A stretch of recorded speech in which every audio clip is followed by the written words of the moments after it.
Cuaca pagi cukup cerah. Saya memulai perjalanan menggunakan mobil dari kota Banjarmasin, Kalimantan Selatan menuju Kabupaten Hulu Sungai Tengah. Setelah 4 jam perjalanan, kami sampai di kaki Gunung Meratus.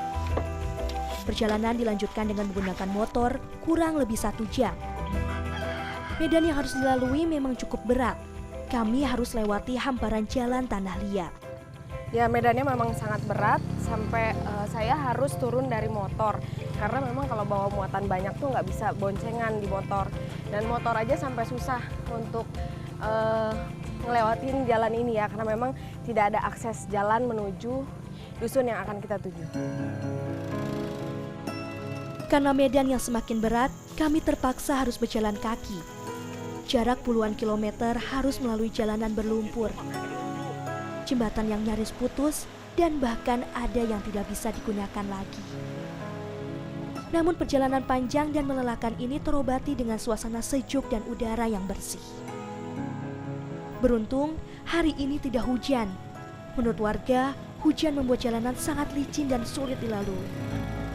Setelah 4 jam berjalan kaki menembus lebatnya hutan Kalimantan, kami sampai di anak desa Mancatur, Desa Haruan Dayak, Kabupaten Hulu Sungai Tengah, Barabai, Kalimantan Selatan. Mancatur terletak di puncak pegunungan Meratus. 4 generasi telah lahir dan besar di desa ini.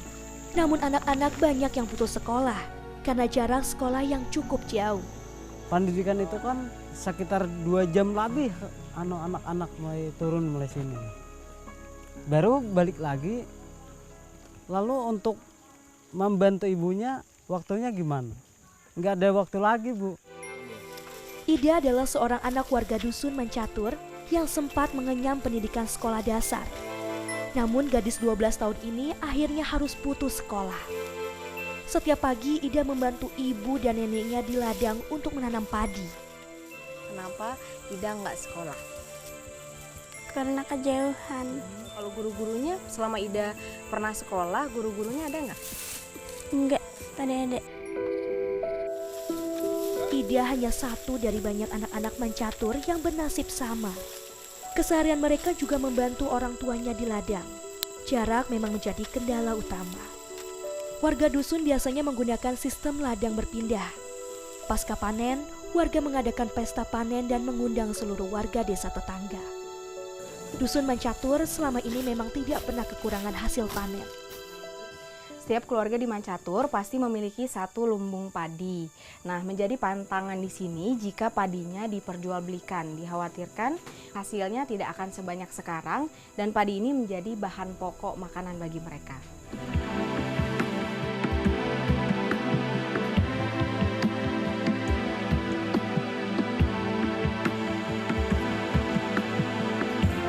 Beginilah kondisi satu-satunya sekolah dasar yang terletak di dusun Inkun. Hanya terletak beberapa anak saja yang hadir. Padahal siswa yang terdaftar di sekolah ini berjumlah 50 orang. Namun setiap harinya hanya setengah dari jumlah tersebut yang masuk sekolah. Para siswa juga jarang mengenakan seragam. Mereka juga memilih untuk tidak menggunakan alas kaki untuk mempermudah mereka berjalan. Murid di sini atau masyarakat di sini lebih maju daripada yang sebelumnya. Karena mana kami sudah sering dengan orang tuanya minta bantuan agar anak-anaknya disekolahkan. Nah, ternyata ada juga tidak sampai kelas tinggi, artinya sampai ke kelas 6 itu ada sudah yang berhenti seperti perempuan. Itu kadang-kadang dikawinkan oleh orang tuanya.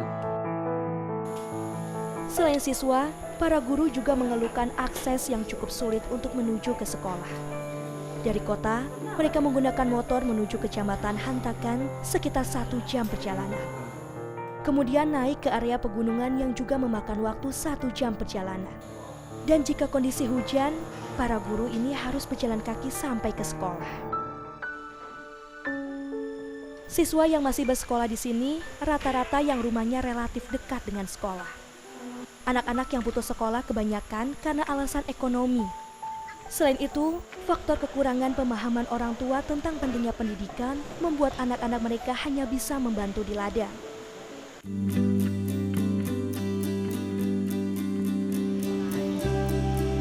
anak-anak dusun biasanya menghabiskan waktu senggang mereka di depan balai Mancatur. Mereka bermain sambil memanjat pohon cempedak dan pohon kelapa. Selain itu, tempat yang sering mereka jadikan tempat hiburan adalah air terjun. Namun itu pun jaraknya tidak dekat. Masyarakat di Desa Haruan Dayak biasa menyebutnya dengan air terjun 7 tingkat. Disinilah mereka bercengkrama dan melepas kepenatan. Binar wajah bahagia terpancar meski jauh dari hiburan perkotaan.